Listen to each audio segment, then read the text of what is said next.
How to fix missing chat history, sync now on Messenger. Hi everybody, welcome back to another video. In this video, we're gonna learn how we can fix missing chat history, sync now on Messenger. So without any delay, let's begin with the video. And before that, don't forget to hit that like, share, and subscribe icon. So let's start. First of all, launch your Messenger application. After that, you should be able to see a sync now option on your Messenger.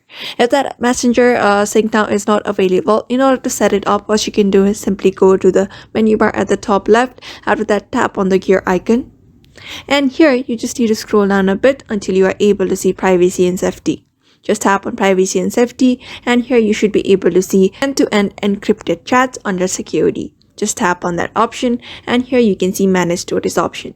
Just simply tap on manage storage, and here you can see this reset pin and more options available. You just need to reset your pin, and what happens is if you reset your pin, you will be able to get all of your Messenger chats synced very easily. So therefore, just reset your pin. After that, you may just whenever you are not able to see your chat history, you just need to type in the code, 6-digit code. After that, you'll be able to fix your missing chat history, sync now on Messenger. So therefore, just follow the step and you should be able to do it very easily. So I hope this video was helpful to you, and thank you for watching this video.